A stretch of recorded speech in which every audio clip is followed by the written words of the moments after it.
This is how my dad almost died. I'm just gonna get straight into it because what else were we waiting for? This was in about 2018 or 2019. I'm pretty sure it was 2018 of May, and it was the day after Mother's Day. On this day, I was in third grade, and it was like towards the end of the school year, so we were having a bunch of fun events. And I remember I was so very excited for this day.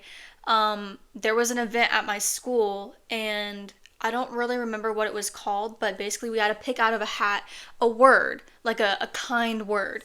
And my word was loyal. So dogs are loyal. I dressed up as a dog. Well, I was going to dress up as a dog. The whole day was a normal school day, but the last hour of school was when we got to do the event, and I was so very excited. And literally a few minutes before this event started, I got a little call down to go to the office. And I was like, this is weird. Maybe my mom's here. Maybe she forgot something. Like maybe she's here to give me something. So I go and walk down to the office, and I just see the office lady. Her face turned gray. She's looking at me like she wished I didn't exist. And I was just like, what's going on? Like, is everything okay? And it was worrying me. And she looked at me and she goes, you need to go get your stuff. And I was like, okay, let's go. Like, maybe my mom doesn't want me going here. I was trying to think of every good possible outcome. I got my things, and as we were walking back to the office lady looks at me, and I look at her, and I'm like, is everything okay? And she goes, some things we just can't tell children. And my heart sank. As I got to the office, I saw my grandma standing there, and I was like, no, something's wrong. I immediately was like, no, something is wrong right now. Me and her walk to the car. I see my brother in the car crying. First of all, my brother never cries. Ever. He just doesn't cry. He's not a crier. None of the boys in my family cry. So immediately I was like, okay, what's going on? What's going on? And I kept asking my grandma over and over and over, what is going on? I started crying. She wouldn't tell me. She just would not. She just kept looking at me. And in my mind, I'm thinking, are you crazy, lady? I started getting angry and bawling my eyes out. I'm like, no, you're going to tell me what is happening. Mind you, I was like 8 or 9 years old in third grade. 6 or 7. No, I was 8 or 9. And I was like, nope, you're going to tell me what's happening. And she looks me in the eye and goes, Dad is in the hospital. I started bawling my eyes out. She drove us to the hospital. That was one of the longest drives I've ever sat through. It was probably 30-minute drive to the school to the hospital he was at. But dude, this felt like 2 hours. And every time we kept passing some sort of St. Alphonse's like urgent care or any sort of like hospital-y building, I was like, is this it? Is this it? Are we here? Are we here?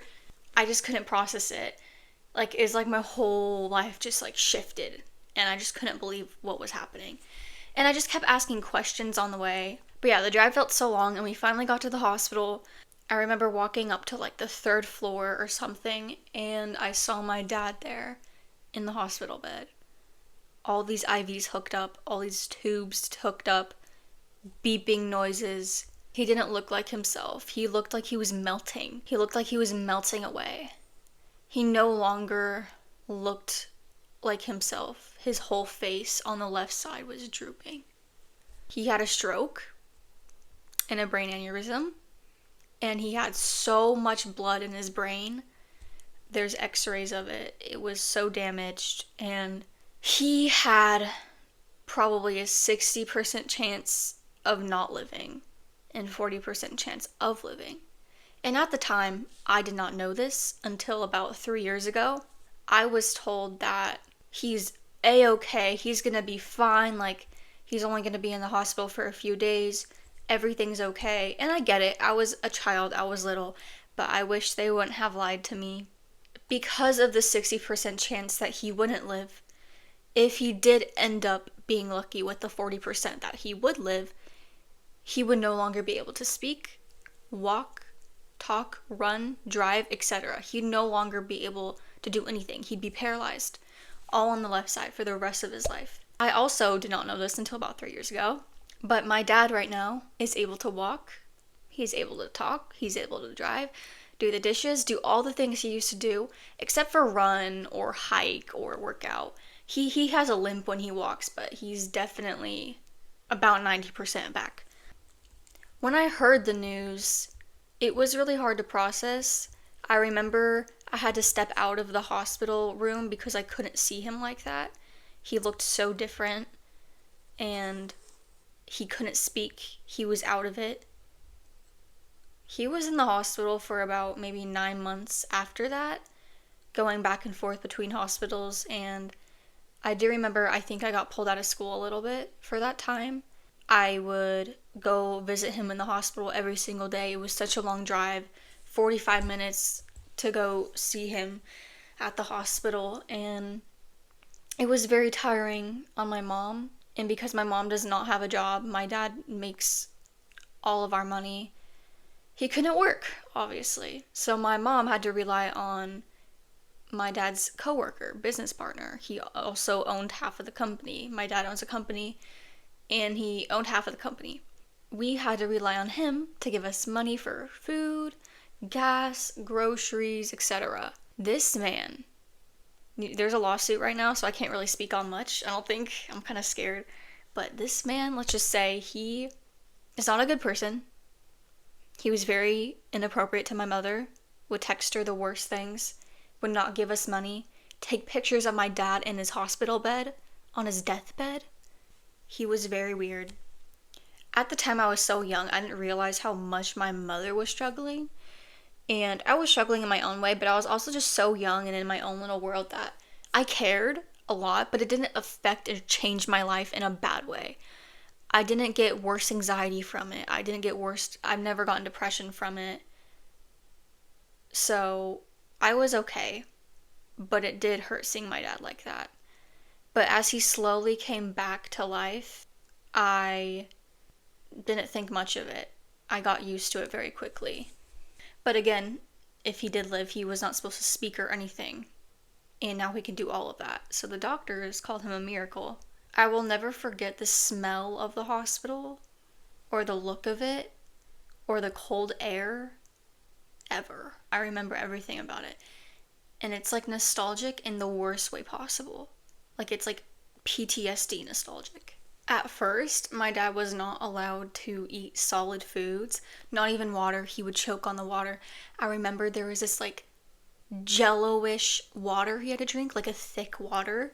And I tried it one time and it was so nasty and disgusting. I remember when he's in the hospital, he used to get like really bad dry mouth and he was so thirsty and hungry. They always gave him ice chips and he'd always have cups of ice chips stacked next to him. And he would yell at my brother, like, Zachary, give me more fucking ice chips. Like, give me the ice chips now. I think there's some videos of it, but that was really funny to see. I do want to touch on my dad before he had a stroke. He was very aggressive, very cold. I never have seen him cry before. By the way, the only reason he had a stroke and a brain aneurysm is because he had very heavy alcohol problems. He did not take care of himself. He had a very, very high blood pressure. I forgot the exact numbers, but let's just say it was extremely high, and that is the reason he had a stroke. But he would always just be angry verbally. Physically, sometimes, I would say when I was a lot younger, he would physically be very aggressive, but verbally, definitely that. He just had an alcohol addiction. He was an alcoholic, and I think that caused his blood pressure to be very high. And all the sodium he would eat with his steaks. He would never eat the whole day, but then at 12 in the morning, he would make this huge steak and just dabble it in salt. So that also was not very good for his blood pressure or his health. The second thing I want to touch bases on is the day or a few days prior to him having the stroke, my mom was talking with my therapist. She was basically telling him how she's scared for my dad and how she's scared something's gonna happen to him if he doesn't start taking care of himself. and she's scared that he's sneaking out of the house and getting alcohol, which he was. And she would try to convince my dad to maybe go to rehab or stop drinking so much alcohol, which is easy to say but not easy to do if you have an addiction to it. But she was trying everything in her might to help him before something like that happened. The third thing I want to touch bases on is the details. So, from my dad's point of view, he was in his office, like his work office, and all of his business partners were there. My dad stood up to, I think, go to the bathroom or something, and his business partners just hear a loud thud. And my dad like woke up and he felt all dizzy and woozy. He couldn't feel the left side of his body, and he was on the floor. And his business partners were like, John, like, no, you got to go to the hospital. Like, something's wrong. You just had a stroke. Like, something's off. And my dad's like, no, it's fine. It's fine. Like, I'm fine. And his business partner was like, no, like, we're going. His business partner threw him over his shoulder, put him in the truck, and thankfully there was a hospital a few blocks down from his office, which the hospital his business partner took him to right away was not the hospital that I ended up going to. It was one way further away, but that was the closest one they could find, so they went there. Thankfully, there was a hospital there. If there wasn't, he would probably be dead. He probably would not have made it. They rushed him in the ambulance to the other hospital that I was the one going to. And that was his point of view. So his business partner literally saved his life. My mom got the call that my dad had a stroke, and she rushed down to the hospital. And I think, don't count me on this, but I think they like wouldn't let her see him, or she couldn't see him. I know that she got so nervous, sick to her stomach, like her whole world changed in those 2 seconds. And she was like having stomach issues. She was not doing good. She was thinking about what is she going to do about the kids, us, me and my brother. So I'm sure that was very traumatizing for her. Thankfully, I was not there for that. Thankfully, I was in school, excited for the event of me getting to be a little puppy, but that did not end up happening. I wish it did, and my dad never had a stroke, but he did have a stroke. Everything happens for a reason. Back to him being verbally abusive to my family and having alcohol issues. After his stroke really changed him. He has never been more emotionally stable. If he needs to cry now, he'll cry in front of us. He can crack jokes now. He's not cold or stern anymore.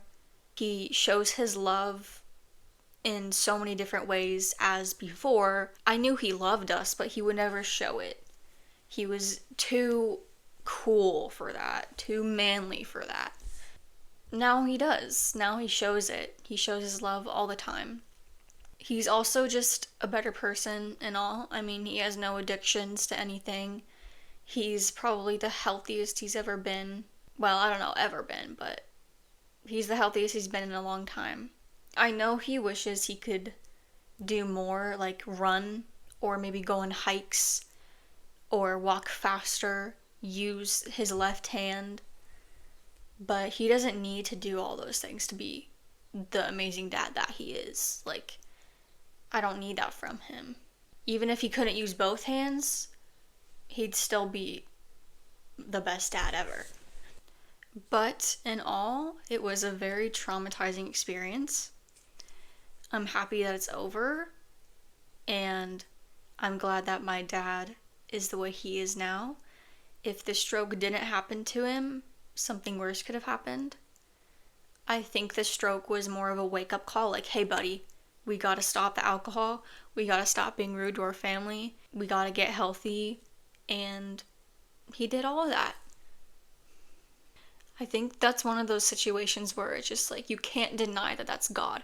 The hospital said he would not live. If he did, he would never speak, never drive, never walk, never talk, never anything. And he can do all of that now. So I really think that was a God send. It was like a miracle of God. You can't really explain it any other way. And the last thing I want to say please, please never miss the chance or opportunity to tell someone you love that you love them. I know it is a thing you hear all the time, but I also know that you don't really put that into practice. You don't really put the work into that sentence. You never know when you're gonna lose someone, ever. And I think it's really important that we take that seriously, because you always think, oh, well, true, you never know when you're gonna lose someone, but it's not gonna be me. Like, I'm not gonna die, or my mom's not gonna die, my best friend's not gonna die, but you don't know that. You might die. After watching this video, you never know. I could die right now. Think about all the people that are dying right now that unexpectedly just died right now in this right moment. There's so many people that die. I mean, death is obviously a thing that's going to happen to us all, no matter when or how. But the thing is, we don't know when or how. So please don't regret it. Say it now, do it now, whatever you're thinking of that you need to do for someone or say to someone, do it or say it now. Because I promise you, if you don't, you will regret it. You will end up regretting it, and you're going to feel so terrible about yourself forever. You might as well just say it or do it now. Never miss the opportunity or chance to tell someone you love them. It's a bigger risk to not say it and then end up regretting it for the rest of your life than to just say it. For me, saying I love you was always really hard, but I think after my dad had a stroke, it taught me to say it easier to people, even if they think I'm weird for loving them. It's okay to love, we're human, but just don't miss the opportunity or chance to say it, because regretting it is always going to be the worst decision. Saying I love you is a better decision than not saying it and then regretting it because you no longer can say I love you. Well, that is a story of how my dad almost died. Well, he basically did die to an old self, and he has a new self now, which is a better self, but he's still alive, guys. He still has the same brain, same soul. But thank you for listening. I'm sorry if that traumatized you. If you have any near-death experience of yourself or of someone you love, you can go ahead and share it. Death is not something to take lightly, even though it is a part of life and it all happens to us. Well, it's not a part of life, it's the end of life, which is scary. But again, you never know when it's going to happen. So you might as well be grateful for the things you have right now. You can't add time to your life, but you can add life to the time you have of life. I don't think I phrased that right, but you know what I'm talking about. Anyway, love you.